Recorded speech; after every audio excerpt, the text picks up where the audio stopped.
Film की शुरुआत में हमें जंगल में भागती हुई एक गर्भवती महिला दिखाई देती है। उसके पीछे 3 महिलाएं और एक मरा हुआ आदमी होते हैं। वो मरा हुआ आदमी एक गोस्ट होता है जो इस गर्भवती महिला को पकड़ लेता है और फिर ये लोग उसे जंगल में एक कैबिन में ले जाते हैं।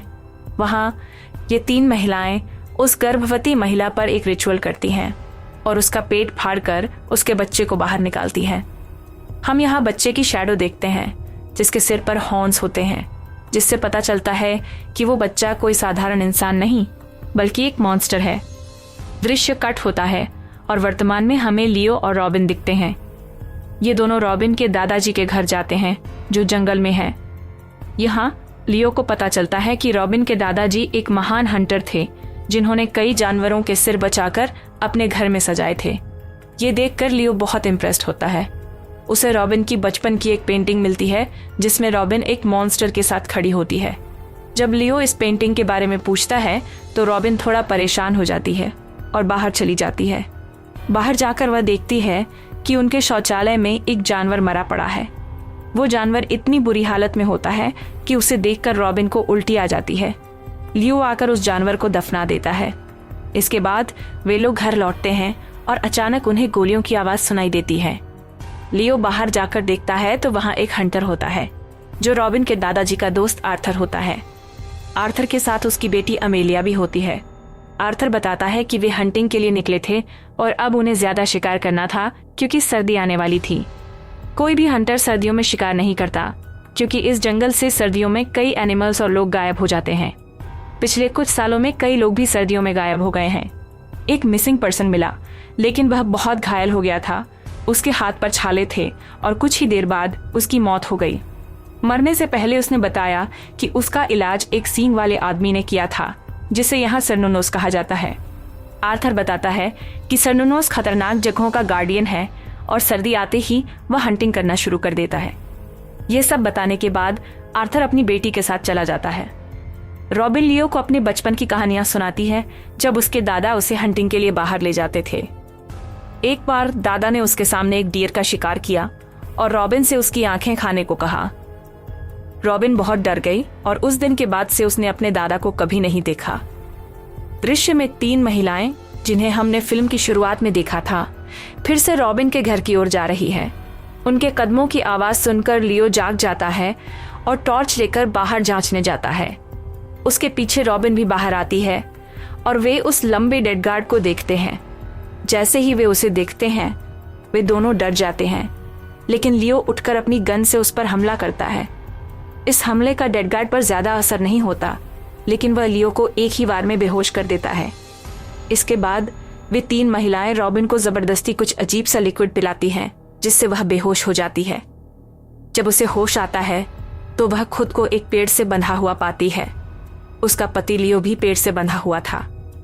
उसके दादा के दोस्त आर्थर और उसकी बेटी अमेलिया भी 2 अन्य लड़कियों के साथ पेड़ से बंधे हुए थे। थोड़ी देर बाद हम देखते हैं कि वे 3 महिलाएं फिर से उनके पास लौटती हैं और इस बार उनके डेड गार्ड के हाथ में एक आदमी होता है। जैसे ही वे करीब पहुंचती हैं उनमें से एक फ्रेंच में कुछ मैजिक वर्ड्स बोलना शुरू करती है और फिर डेड गार्ड उस आदमी को उनके सामने गिरा देता है और उसे मार डालता है, मानो वह किसी चीज की बलि दे रहा हो। आर्थर फ्रेंच समझता है और वह यह सब इंग्लिश में ट्रांसलेट करता है।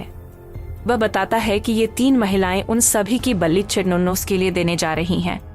जब उनसे पूछा जाता है कि ये 3 महिलाएं कौन हैं, तो उनमें से एक बताती है कि वे बहनें हैं और वे इस जंगल और यहाँ के जानवरों की रक्षा करती हैं। वे चेर्नोनोस की पूजा करती हैं जो उनके भगवान हैं।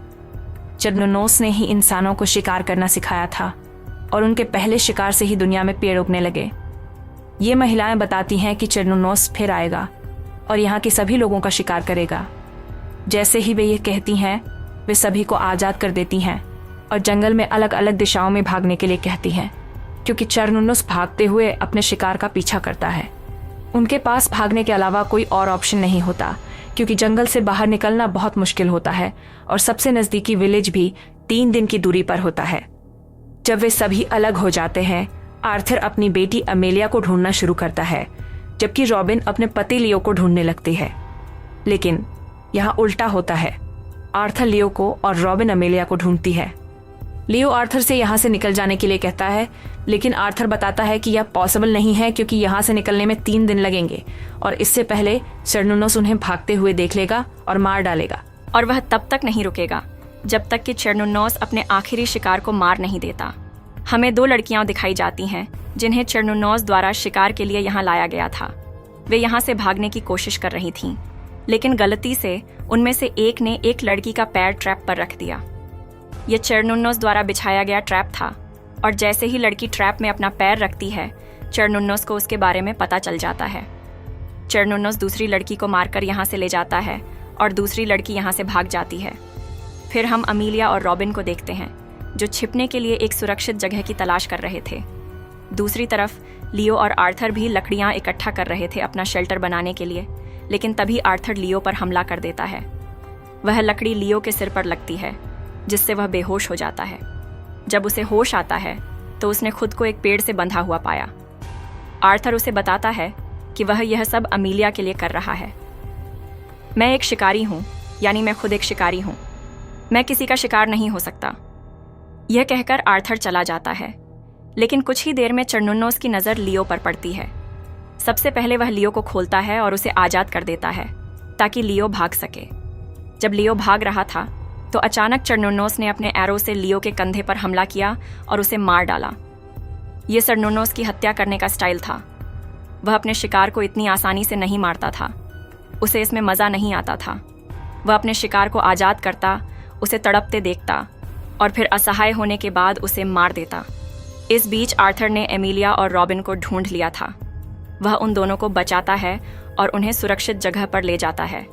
यहाँ रॉबिन उससे लियो के बारे में पूछता है और आर्थर जवाब देता है कि लियो मर चुका है। यह सुनकर रॉबिन चौंक जाती है। उसे लगा कि लियो को आर्थर ने मारा है, इसलिए वह आर्थर पर हमला करती है, लेकिन आर्थर अपने हाथ में मौजूद स्टिक से खुद को बचा लेता है और उसकी जगह उस पर हमला करता है। रॉबिन को मारने से पहले अमीलिया अपने पिता को रोकती है। इस बीच रॉबिन देखती है कि चेरनुनोस उनका पीछा कर रहा है जिसने आर्थर पर हमला किया। रॉबिन खुद को बचाकर भाग जाती है। हम सीन में 3 बहनों को देखते हैं जो जंगल में बनी कैबिन में एक रिचुअल कर रही थीं। हमें पता चलता है कि वे इंसान नहीं बल्कि विचेस हैं। चूंकि चेरनुनोस ने आर्थर को मार दिया था, उसकी बेटी अमीलिया भी भाग गई। वह जंगल में रॉबिन की तलाश कर रही थी, लेकिन फिर उसकी मुलाकात उस दूसरी लड़की से होती है जिसे चेरनुनोस द्वारा शिकार किए जाने के लिए उसके साथ बांधा गया था। लड़की गलती से एक ट्रैप पर पैर रख देती है और चेरनुनोस उसे पकड़ने आता है। अमीलिया उसे अपनी आंखों के सामने मरा हुआ देखती है और भाग जाती है। भागते समय उसकी मुलाकात रॉबिन से होती है। वे भागने का रास्ता तलाशने लगते हैं। अमीलिया गलती से एक ट्रैप पर पैर रख देती है और चेरनुनोस उनके बारे में पता लगा लेता है। चेरनुनोस से बचने के लिए वे चालाकी से काम लेते हैं और घास में छिप जाते हैं। जब उन्हें पता चलता है कि चेरनुनोस उन्हें छोड़कर चला गया है तो वे बहुत सावधानी से भागने लगते हैं। अचानक चेरनुनोस अमीलिया के कंधे पर हमला करता है।